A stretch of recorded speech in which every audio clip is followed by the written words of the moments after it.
आज का टॉपिक है हमारा 10वीं क्लास के लिए थेल्स प्रमेय, जो कि प्रमेय संख्या 1 है। इसका स्टेटमेंट है, यदि किसी त्रिभुज के एक भुजा के समांतर अन्य दो भुजाओं को भिन्न भिन्न बिंदुओं पर प्रतिच्छेद करने के लिए एक रेखा खींची जाए तो ये दो अन्य भुजाएं एक ही अनुपात में विभाजित होती है।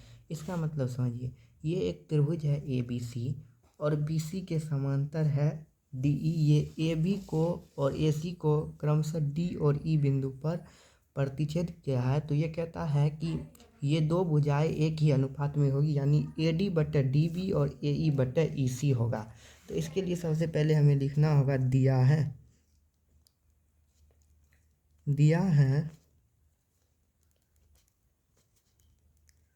त्रिभुज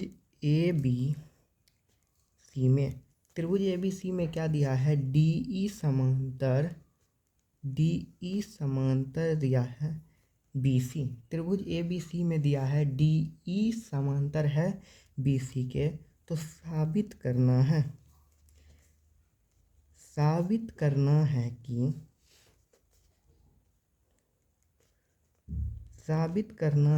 साबित क्या करना है, ये देखिए, साबित करना है कि AD/DB बराबर AE/EC। चूँकि देखिए ये दो अन्य भुजा है, इसके समांतर D है, तो इसको एक ही अनुपात में बांटती है, यही साबित करना है।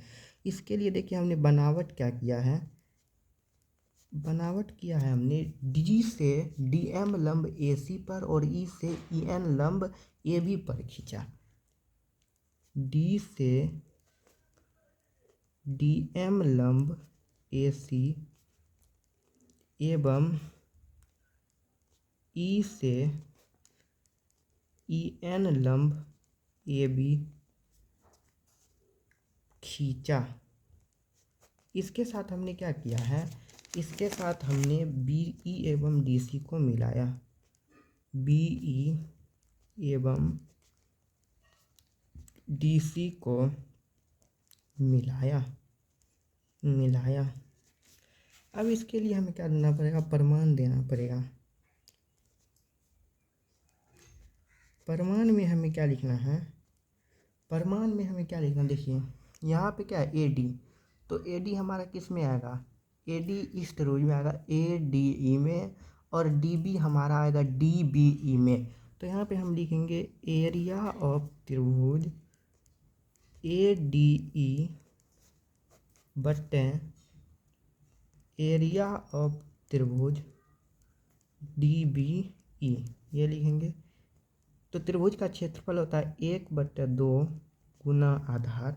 इसका आधार हो गया क्या, इसका आधार हो गया DE और इसका क्या हो गया, क्योंकि इसका आधार DE नहीं होगा, AD होगा। AD हुआ ना आधार, AD जब आधार हुआ तो लंब हो गया NE लंब हो गया। अब इस त्रिभुज के लिए 1/2 गुना आधार हो गया DB और लंब दोनों का सेम ही है NE से NE कट गया, 1/2 कट गया। ये हमारा क्या हो गया, AD/DB, ये हमारा AD/DB हो गया। इसको हम समीकरण 1 मान लेते हैं, इसको समीकरण 1 मान लिया। पुनः चलेंगे एरिया ऑफ त्रिभुज ADE। अब इसमें हमें क्या लाना है, इसमें हमें AE लाना है और EC लाना है। AE तो इसी में आएगा ADE में, और EC आएगा DCE में। यहाँ पे लिखेंगे एरिया ऑफ त्रिभुज DCE बराबर क्या होगा, 1/2, और इसका देखिए आधार, इसका आधार क्या है, AE इसका आधार है, गुना AE, और इसका लंब क्या है, इसका लंब है DM गुना DM, और 1/2 गुना इस त्रिभुज का आधार देखिए EC है, आधार EC गुना इसका भी लंब DM ही होगा। तो DM कट गया, और 1/2 कट गया, बराबर में हमारा हो गया क्या, AE/DB ई सी, इसको हम समीकरण 2 मान लेते हैं। इसको समीकरण 2, समीकरण 1 में ए डी बटे डी बी तो है और समीकरण 2 में ए ई बटे ई सी है, लेकिन ए डी ई और ए डी सेम है लेकिन हर में सेम नहीं है।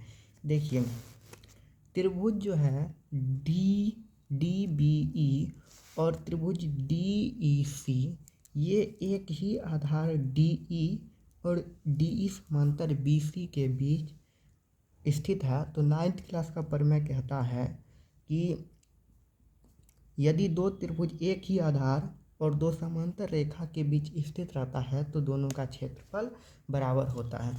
इसीलिए हम लिखेंगे त्रिभुज डी बी ई, त्रिभुज डी बी ई एवं त्रिभुज डी बी ई एवं त्रिभुज डी ई सी एक ही आधार क्या है? आधार देखिए यहाँ पे हमारा है, एक ही आधार है डी ई, एक ही आधार डी ई एवं डी ई समांतर बी सी के बीच स्थित है। इसीलिए क्या होगा, एरिया ऑफ त्रिभुज डी बी ई बराबर एरिया ऑफ त्रिभुज डी ई सी। इसको हम समीकरण 3 मान लेंगे। यहाँ पे देखिए समीकरण 1 में है डी बी ई और समीकरण 2 में है डी ई सी, लेकिन ये दोनों समीकरण 3 से बराबर हैं। तो इसके जगह पे हम ये रख सकते हैं, तो दोनों का LHS बराबर होगा तो RHS भी बराबर होगा। इसलिए हम लिखेंगे समीकरण 1, 2 एवं 3 से। समीकरण 3 कहता है ये दोनों आपस में बराबर हैं। और देखिए समीकरण 1 और 2 का अंश तो बराबर है LHS का, लेकिन हर नहीं बराबर है। लेकिन समीकरण 3 से ये दोनों भी बराबर है। इसका मतलब ये और ये बराबर हुआ, दोनों का LHS बराबर हुआ तो दोनों का RHS भी बराबर होगा समीकरण 1, 2 और 3 से। तो AD बटे DB, तो समीकरण इतना क्या होगा, AD बटे DB बराबर AE बटे EC। यही हमारा थेल्स प्रमेय प्रूव हो गया। इससे पहले पाइथागोरस प्रमेय का सॉल्यूशन वीडियो में दिया गया है, वो देख लीजिएगा।